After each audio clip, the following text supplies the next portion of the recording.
Kurt Fankhauser, Sunday, July 19th, 2026. This video is about what is good about Bucyrus. What makes this city worth living in? Why is it great to be here? Logistically speaking, Bucyrus has everything going for it. We're 1 hour from the lakes, we're 1 hour from Columbus, you're 1 hour from Toledo, you're a little bit over an hour to Cleveland. You know, you can go anywhere but not have to live anywhere close to any of them places. So you have access with US 30, Route 4. We've got accessibility like no other. The other thing is, like, the city itself, like the downtown, look at how everything's platted out as far as the spacing from the east side to the west side of the main thoroughfare. There is all this space between the buildings. Now, I'm not knocking Galleon, but if you go over to Galleon, look at how tight it is with the main buildings going through town. It's not spaced out as nice as Bucyrus. So whoever platted Bucyrus out really did a great job, like, I don't know, 200 years ago or whenever. But you know, and we had the downtown revitalization that happened back in 2010-11. That happened under the Ross administration. I believe they got the grant for that. And a lot of people don't give the Ross administration the credit they deserve for that, but they really beautified the downtown Bucyrus area when they did that. We have an awesome park, which is All Miller Park. You know, how many acres is that? 100 plus or something like that? Or maybe it's only 50. But anyways, it's a huge park. It has all kinds of potential. You know, we need to be concentrating on putting more into that, not building another stupid park downtown like the Norton Bicentennial people want. Okay? That money and effort and time should have been devoted to beautifying All Miller Park more. Okay? And as soon as that came up, I said, this is a bad idea, this Norton Bicentennial Park. You know, they tore down Home City Ice, which was employing people. So we lost employees because of that. And what? To gain what? Who wants to, if you're gonna go to a park, I don't want to go to a park along a busy thoroughfare like Route 4. I want to go to a park that's secluded like All Miller Park. Okay, you want to let your dog, you know, you walk your dog around. You want to hear semis going up and down the road at your park. This Norton Bicentennial Park, I cannot tell you how big of a mistake that was to do that. Okay. And when we had better alternatives, okay, maybe they should have, all of that time and money they should have devoted towards, let's build a new swimming pool at All Miller Park. Okay. Now we don't have one. There's no swimming pool open this year.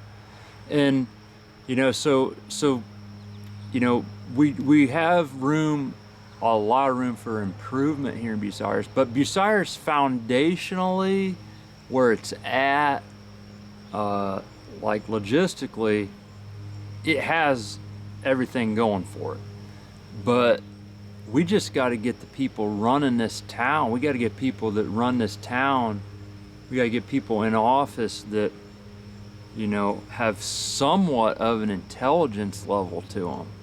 Okay, I am not impressed one bit with anybody that's in an elected position in City of Bucyrus government.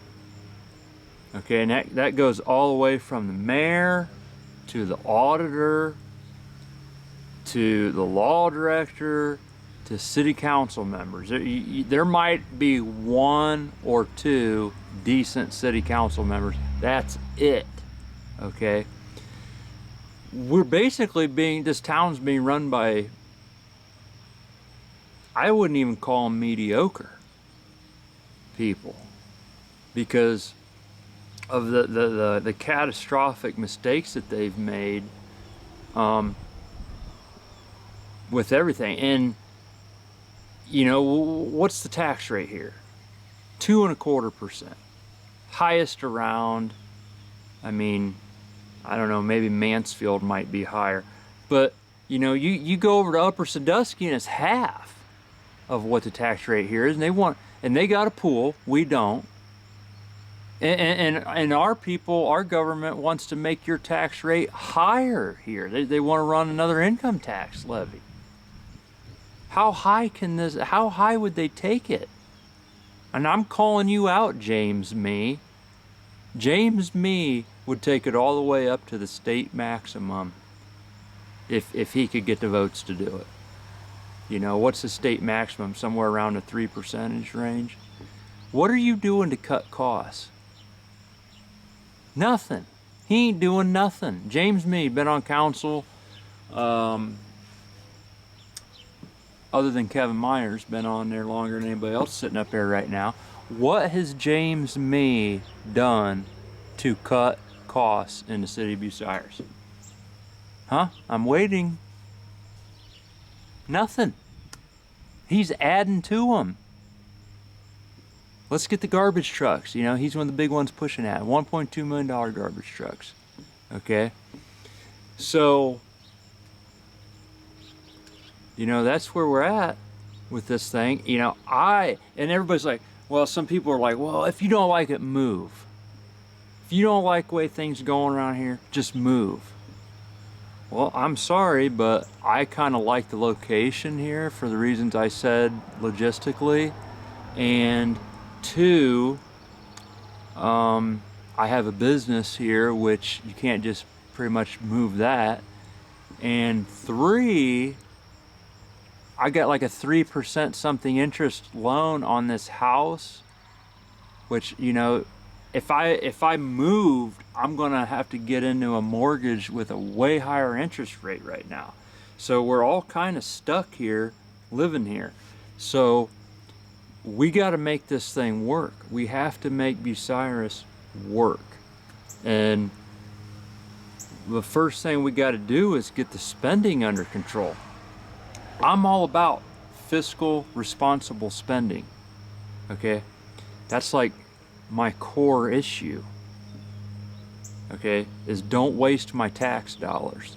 You know, you make $50,000 a year and you owe the city of Bucyrus over $1,000. And you know, what am I getting for that? I'm seeing waste, you know. So, and it's going to get expensive. It's going to keep getting more expensive to live here.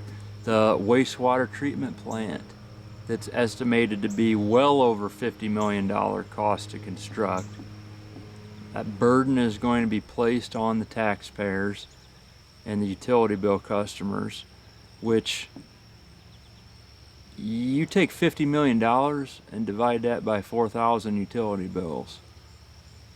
That's a lot of expense that every utility customer is going to be burdened with this new sewer treatment plant.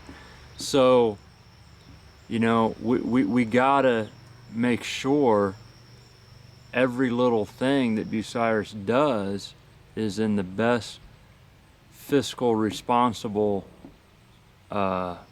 interest, or these things, they just keep adding up. They keep adding up, and it's just one thing over another. I don't want it to be unaffordable to live here, because right now, I'll be honest with you, Upper Sandusky's looking real good. You know, taxes are lower, similar size county, Similar size accessibility with logistics. And I already know one business owner that they closed up downtown and they're getting out. They're moving to Upper Sandusky. So, you know, that's where we're at. This was just another little Sunday porch update. So, everybody have a good one.